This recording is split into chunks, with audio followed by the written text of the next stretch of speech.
July 21, 1985. A body collapses inside the Ritz Hotel in Paris. Not on a movie set, not under studio lights, but on the carpet of a luxury suite where doctors whisper instead of applaud. Outside the room, publicists rehearse a lie. Inside, the most powerful male icon Hollywood ever manufactured can no longer stand. Rock Hudson is dying, and the world is not supposed to know why. For 3 decades, America believed in a myth: the perfect jawline, the deep masculine voice, the romantic lead who kissed Doris Day and made women believe in safety, strength, and desire all at once. But at that exact moment in Paris, the illusion fractures.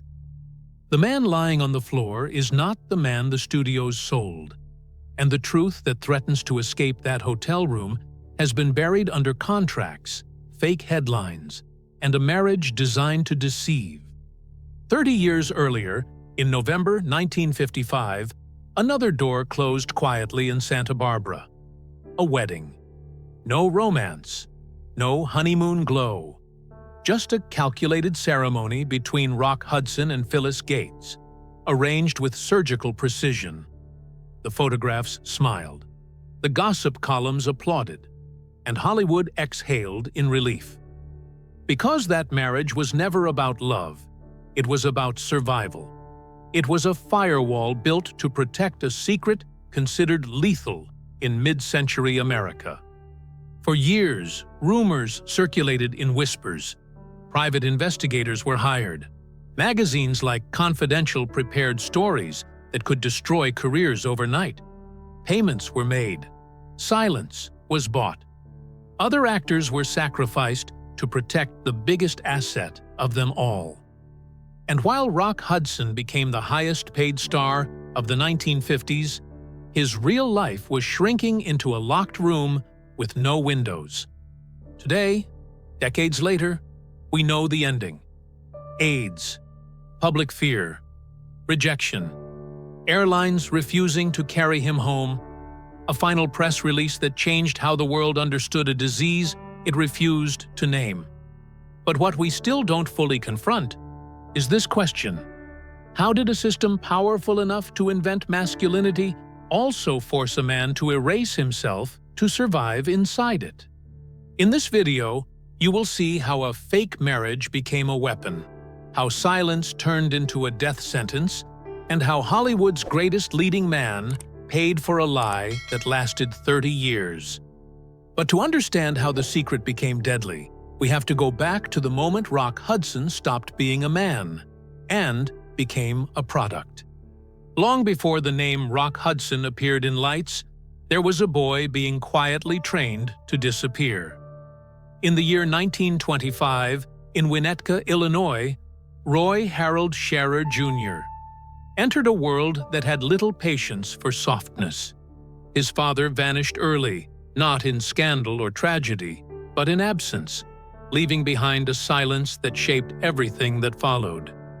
His mother remarried a former Marine, Wallace Fitzgerald, a man who believed masculinity was something enforced, not discovered. In that house, fear was a daily language. Roy learned quickly that survival depended on obedience, that affection was conditional, and that any gesture interpreted as weak had consequences.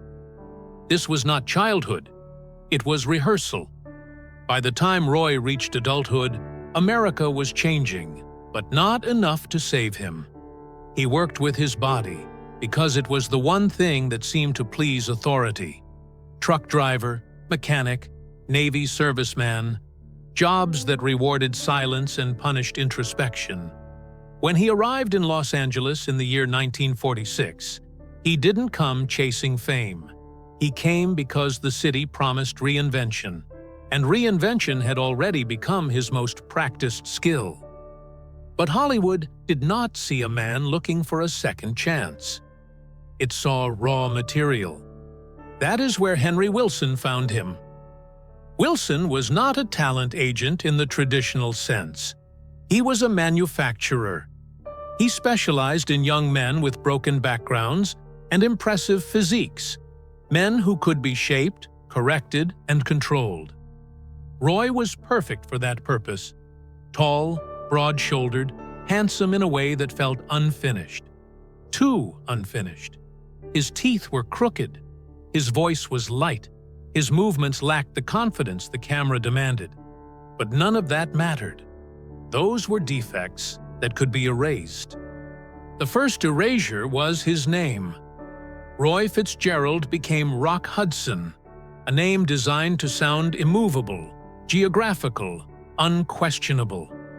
With that name, his past was treated as disposable. The second erasure was physical. Full dental reconstruction to create a smile the camera could trust. Relentless gym training to sculpt a body that communicated dominance without explanation. Lessons in posture, in walking, in how to occupy space like a man the public could desire without fear. Even his voice was rewritten. Through a brutal training process that bordered on assault, Roy was forced to strain his vocal cords until damage produced a deeper, rougher sound. The audience would later call it masculine. No one asked what it cost. But the most violent transformation was invisible. Wilson policed instinct. Hands were corrected if they moved too freely. Hips were monitored. Legs were trained never to cross the wrong way. The goal was not authenticity. It was camouflage. Hollywood, in the late 1940s and early 1950s, did not tolerate ambiguity. Masculinity was currency, and any deviation threatened the entire investment. Rock Hudson was not being taught how to act. He was being taught how to pass. Behind the scenes, the bargain was understood. Protection came with conditions. Silence was mandatory. Gratitude was expected. Wilson's influence extended beyond contracts and casting calls. Control was personal, intimate. The same system that would later destroy careers over rumors quietly exploited those it claimed to protect. Rock Hudson rose quickly, becoming one of the highest-paid stars of the 1950s, a symbol of post-war American confidence. Yet the higher he climbed, the smaller his private world became.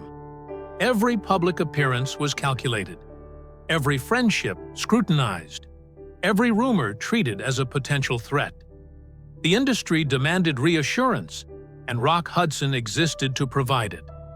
He smiled beside glamorous women, played romantic leads, embodied stability. Meanwhile, Roy Fitzgerald lived under surveillance, aware that a single photograph, a single whisper, could erase everything he had been built to represent. By the year 1955, the whispers had grown teeth. They carried names, sources, and the promise of profit. Hollywood's illusion was under threat, and Henry Wilson understood that another layer of protection was needed. Something undeniable, something permanent. The machine that had created Rock Hudson now prepared to seal him inside the most convincing disguise of all. One that would not just protect the image, but bury the man beneath it. Because in this system, survival was never about truth. It was about how far a lie could be made to reach before it finally collapsed. The danger did not arrive with sirens or police lights. It arrived folded inside a magazine mock-up. In the year 1955, Hollywood was no longer afraid of gossip. It was afraid of exposure, and the most feared name in the industry was Confidential. This was not a fan magazine. It was a weapon.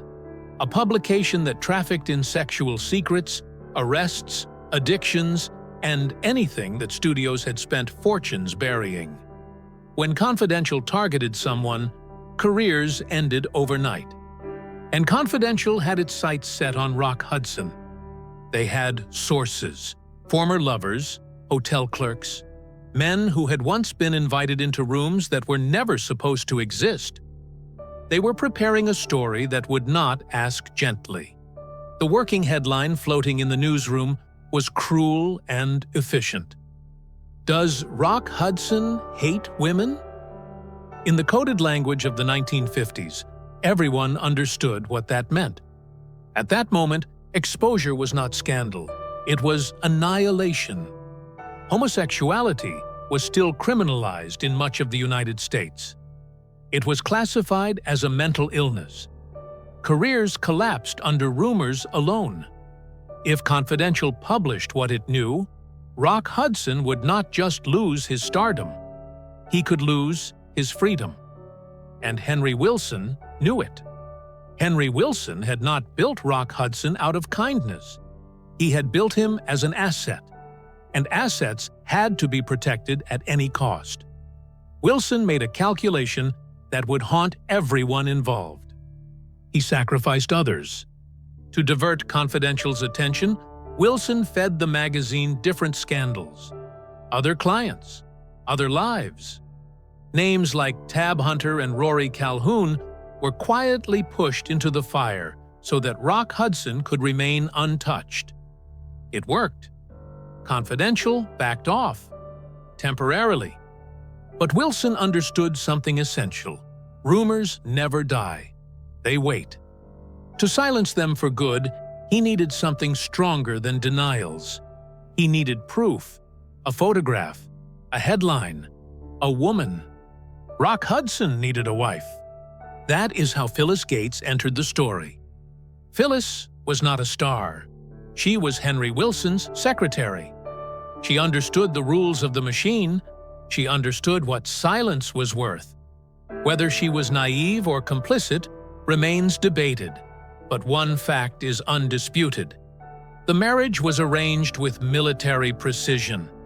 On November 9th, the year 1955, Rock Hudson and Phyllis Gates were married in Santa Barbara. There was no courtship the public could trace, no gradual romance. The press was notified immediately. Gossip columnists received their cues. Hedda Hopper and Luella Parsons wrote exactly what they were meant to write. America exhaled. The dreamboat was straight. The danger had passed. Or so it seemed. Behind closed doors, the marriage collapsed almost instantly. There was no intimacy, no shared life, no emotional bond. They were two people trapped inside a performance neither could escape. Phyllis began to suspect the truth. Or perhaps she had always known it. What matters is what she did next. She hired Fred Otash, the most notorious private investigator in Hollywood, a man who wiretapped bedrooms the way others collected autographs. Otash planted recording devices inside their home. What those tapes captured would remain buried for decades, but when they finally surfaced, they revealed something far more disturbing than scandal. They revealed a man being interrogated inside his own marriage. Phyllis confronted Rock Hudson with psychological terminology she had clearly rehearsed. She spoke of therapy sessions, of dreams, of symbols, butterflies, snakes, masculinity dissected like evidence on a table.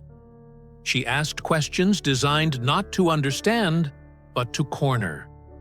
Are you as fast with men as you are with me? Rock Hudson tried to deflect, tried to minimize, tried to survive. He denied cruising, denied bars, denied encounters, reduced everything to chance, to innocence, to rides home offered out of politeness. The language of a man who had spent his life rehearsing denials. The marriage ended in the year 1958. Quietly, efficiently. Phyllis received a financial settlement that bought something more valuable than comfort. It bought silence. And it worked. The magazines backed away. The studios relaxed. Rock Hudson's career surged. He went on to make his most successful films, romantic comedies, heroic epics. America fell in love with him again, convinced that the nightmare had been exaggerated. But something irreversible had happened. From that moment on, Rock Hudson understood that intimacy was dangerous, that trust was a liability, that love could be weaponized. He would never again allow someone to stand close enough to destroy him publicly. The marriage had done its job. It had saved the myth. But it had also sealed his isolation. And from that point forward, Rock Hudson would build his life like a fortress. High walls, controlled entrances, absolute secrecy. A place where the man behind the name could exist only in fragments, only at night, only among those who understood the cost of being seen. What followed was not freedom. It was exile, disguised as success. The house sat above Beverly Hills like a watchtower, silent, guarded, and deliberately distant. When Rock Hudson bought the Spanish-style estate on Beverly Crest Drive in the late 1950s, he did not call it a home. He called it the castle. The name was not poetic. It was strategic. A castle is not built for comfort. It is built for defense. After the marriage collapsed and the lawyers sealed the silence, Hudson understood something with brutal clarity. Love was a liability. Intimacy was evidence. Trust was dangerous. From that moment on, his life would be divided into two territories that were never allowed to touch. Outside the gates, he would remain the impeccable leading man, the smiling embodiment of American masculinity. Inside, he would retreat into a carefully controlled private world where nothing was accidental and no one entered without being chosen. The castle was designed to send a message: dark woods, heavy iron, massive fireplaces. Everything about the interior exaggerated strength, solidity, and control. Friends later described it as aggressively masculine, almost theatrical in its insistence on power. This was not decoration. It was camouflage. Every room whispered the same lie the studios had taught him to perform. There is nothing soft here. There is nothing to question. But the real truth of the castle lived in the spaces no photographs ever captured. Behind the high gates and long driveway, Hudson hosted gatherings that never appeared in gossip columns. Poolside afternoons that were invitation only, men only. Actors, dancers, stylists, men who lived the same double life and understood the rules without them being spoken. There was laughter, music, and a fragile sense of safety that existed nowhere else in Hollywood. For a few hours, the performance stopped. Yet even in those moments, Hudson never fully relaxed. He was generous, attentive, almost ritualistic as a host. He cooked breakfast for guests, told jokes, poured drinks, and made sure everyone felt protected. But he never let himself disappear into the crowd. He watched the gates. He watched the phone. He watched the shadows. Freedom, for him, was always conditional. The castle was not a place to be seen together. It was a place to pass through. That rule destroyed friendships. In the early 1970s, a cruel joke circulated through Hollywood press offices. Fake wedding invitations announced a marriage between Hudson and comedian Jim Nabors. The prank lasted only days, but the damage was permanent. The laughter carried an edge that Hudson recognized immediately. Ridicule could become investigation. Association could become accusation. He did what the system had trained him to do. He cut Nabors out of his life completely. No explanation. No goodbye. Another human connection sacrificed to preserve the myth. The deeper tragedy was that Hudson was not alone inside those walls. For nearly 2 decades, the person closest to him was Tom Clark, a public relations executive who lived at the castle and managed the machinery of Hudson's public life. They traveled together, worked together, shared daily routines that resembled a marriage in everything except acknowledgement. Clark provided stability, loyalty, and discretion. In return, his existence was erased from the official narrative. He was never photographed as more than an assistant. never introduced as more than a friend. This was the price of survival. To love someone meant ensuring the world never knew. But time is merciless to structures built on denial. As Hudson aged into the late 1970s and early 1980s, the industry's hunger shifted. Youth became currency. New faces replaced old fantasies. The castle, once a refuge, began to feel like a museum to a version of himself that no longer sold tickets. That is when he started letting the wrong people inside. Younger men, less discreet, drawn to the name more than the man. The boundaries that had once protected him began to erode, not because he stopped caring, but because loneliness weakens discipline. The castle remained standing, but the defenses were no longer intact. What Hudson could not see yet was that the fortress he had built to hide one truth would soon be invaded by another. One that could not be negotiated, managed, or paid off. One that did not care about contracts, studios, or publicists. The castle had kept the world out for decades. It could not keep fate out. And when the walls finally failed, the collapse would not stay private. The diagnosis arrived quietly, almost politely, as if afraid of what it would unleash. In the year 1984, after decades of hiding one truth, Rock Hudson was confronted with another he could not control.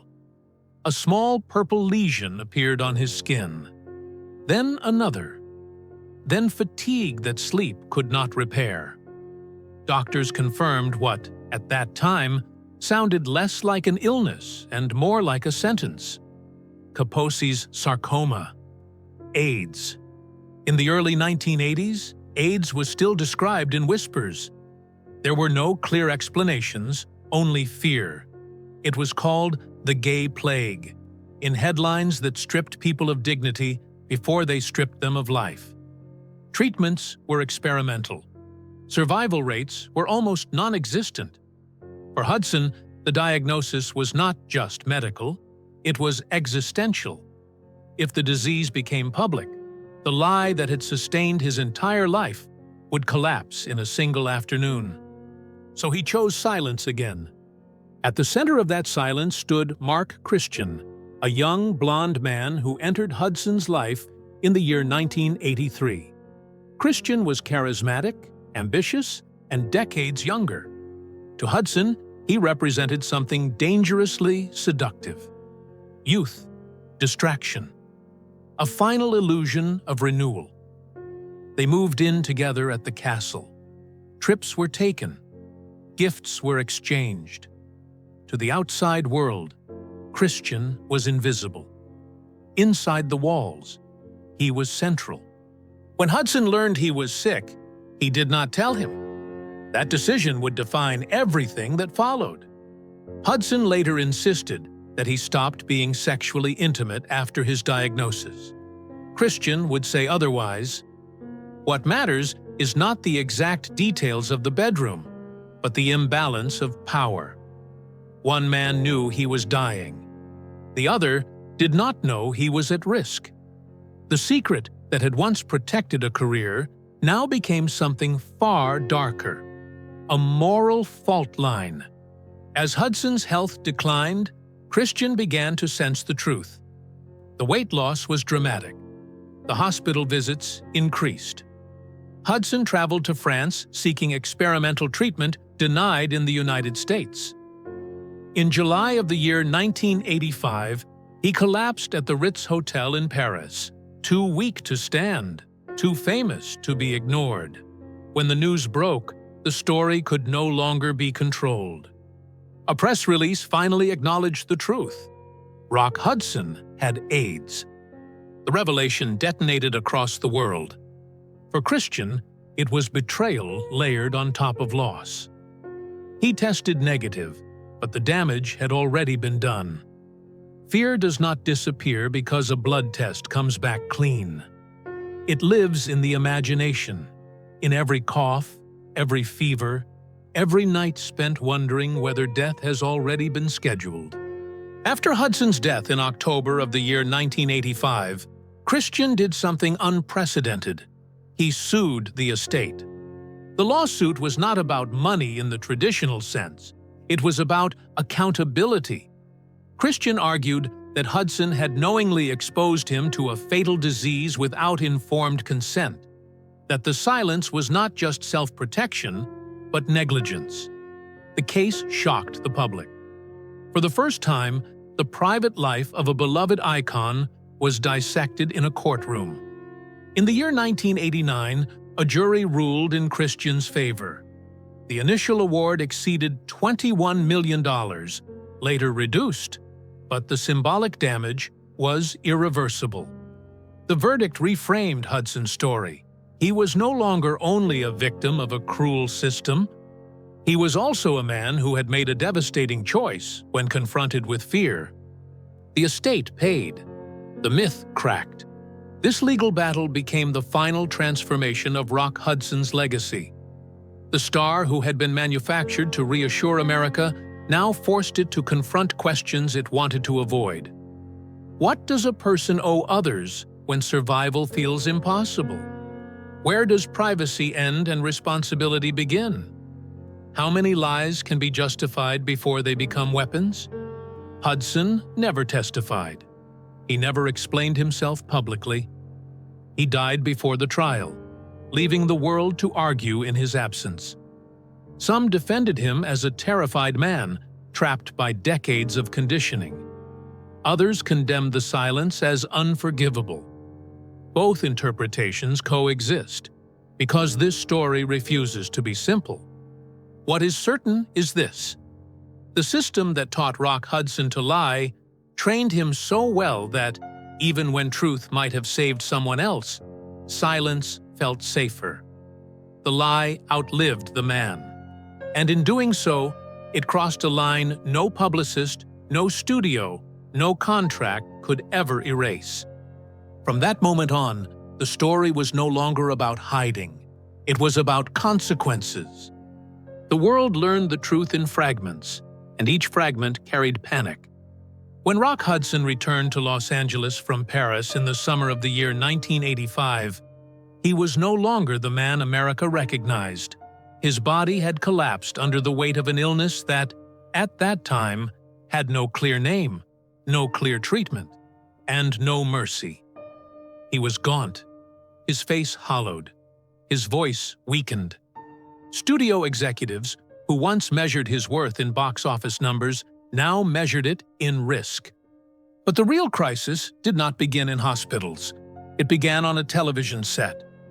Just weeks before the Paris collapse, Hudson had agreed to guest star on Dynasty, one of the most watched series in the United States.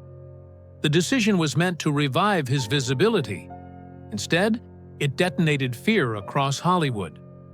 During filming, Hudson was visibly ill. He struggled to remember lines. His hands shook. And then came the moment no one could erase. A kiss. A scripted kiss between Rock Hudson and actress Linda Evans. Within days, panic erupted behind the scenes. Crew members demanded to know if Hudson was sick. Producers panicked over insurance liability. Executives whispered about lawsuits. AIDS was still poorly understood, and misinformation spread faster than facts. People feared casual contact. They feared air. They feared proximity. Hudson became a biological threat in the imagination of the industry he had helped build. CBS executives quietly rewrote protocols. Crew members were reassigned. Hudson was finished with television before the season ended. Not because he could no longer act, but because fear had made him untouchable. Then came the announcement. On July 25th, the year 1985, Hudson released a statement confirming what the press had begun to suspect. He had AIDS. With those 3 letters, the most carefully guarded secret of his life collapsed instantly. The revelation was seismic. Rock Hudson was not just a movie star. He was the embodiment of heterosexual romance, for 3 decades. The man America trusted to define masculinity had just rewritten it by existing. The public reaction was split between shock, pity, and moral judgment. Some fans wrote letters of support. Others burned photographs. Churches preached sermons using his name as warning. Hollywood, however, reacted with something colder than condemnation. It reacted with distance. Friends disappeared. Invitations stopped. Studio calls went unanswered. Hudson retreated to his home, watched over by a shrinking circle of people who were no longer afraid to be seen with him. Among them was his former secretary and close confidant, Mark Christian, now estranged, and longtime friend Elizabeth Taylor, who refused to abandon him when it became inconvenient. Taylor became his shield. As Hudson's health declined rapidly, she used her celebrity as leverage, forcing hospitals to treat him with dignity when others hesitated. She demanded access to experimental medications. She confronted doctors who refused to touch him. In doing so, she witnessed firsthand how AIDS patients were treated as pariahs rather than people. In October of the year 1985, Hudson was admitted to Cedars-Sinai Medical Center. His condition deteriorated by the hour. Pneumonia invaded his lungs. His immune system collapsed. Tubes replaced breath. Words became exhausting. The man who once filled cinemas could barely lift his head. On October 2nd, the year 1985, Rock Hudson died at the age of 59. The announcement stunned the world, but the aftermath changed it. Hudson's death forced the AIDS crisis into American living rooms in a way statistics never had. This was no longer an abstract disease affecting others. It had a face America loved. His passing ignited conversations that politicians had avoided. Donations to AIDS research surged overnight. Fear slowly gave way to empathy. Just weeks later, Elizabeth Taylor co-founded what would become AMFAR, transforming grief into action. Hudson's death did what no press conference could. It humanized the epidemic. Yet his legacy remained conflicted. Some remember Rock Hudson as a victim of a cruel era that forced him to live a lie. Others remember the silence that endangered those closest to him. Both truths exist simultaneously. He was a man shaped by fear, trapped by contracts, and destroyed by a system that demanded perfection at any cost. In the end, Rock Hudson did not die because he was gay. He died because the world taught him that honesty was more dangerous than disease. And the greatest tragedy is this: by the time the truth saved others, it was already too late to save him. The silence after the funeral was louder than any headline. When Rock Hudson was laid to rest in October of the year 1985, Hollywood moved on with unsettling speed. The studios issued brief statements. Networks aired montages. The same industry that had spent decades protecting the illusion now treated his death like an unfortunate scheduling conflict. A chapter closed, a problem resolved. But the real reckoning did not happen in public. It unfolded slowly, in private living rooms, hospital wards, and conversations that America had avoided for years.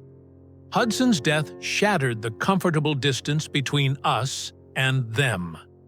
AIDS could no longer be framed as a distant crisis affecting anonymous faces. It had taken one of the most recognizable men in the world, a man who had kissed leading ladies on screen, a man whose posters hung in teenage bedrooms, a man who symbolized safety, romance, and normalcy. That contradiction was impossible to ignore. In the weeks following his death, donations to AIDS organizations surged. Hotlines reported record calls. Families who had hidden sick relatives behind closed doors began speaking openly. Doctors who had refused to treat patients out of fear were forced to confront their own prejudice. For the first time, empathy began to compete with panic. And yet Hudson himself never got to witness that shift. He died carrying unresolved guilt, unfinished explanations, and a lifetime of rehearsed silence. He never publicly spoke about his sexuality, never reclaimed his own narrative, never stood in front of a camera and told the truth on his own terms.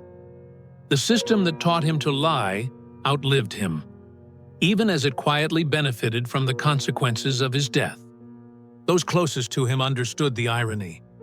Friends later recalled that Hudson was not bitter at the end. He was tired. Tired of hiding, tired of pretending, tired of the constant vigilance required to exist. He had lived inside a performance for so long that the idea of authenticity felt almost abstract. Freedom, when it finally came, arrived too late to be enjoyed. His estate became another battlefield. Legal disputes over inheritance and responsibility reopened wounds that never healed. The lawsuit brought by Mark Christian ensured that Hudson's legacy would remain morally complex, resistant to easy sainthood. He was neither hero nor villain. He was a man shaped by fear, rewarded for silence, and punished for truth by a world that demanded perfection without mercy. That discomfort is precisely why his story matters. Rock Hudson was not destroyed by his sexuality. He was destroyed by a culture that demanded he erase it. A culture that taught him survival required deception, that love required camouflage, that honesty was a liability. By the time the truth finally saved lives, it could no longer save his own. Today, his image still circulates in classic films and glossy retrospectives. The smile remains intact. The voice still sounds confident. But once you know the cost of that image, it changes how you see everything. Every romantic scene becomes layered with restraint. Every public appearance echoes with what could not be said.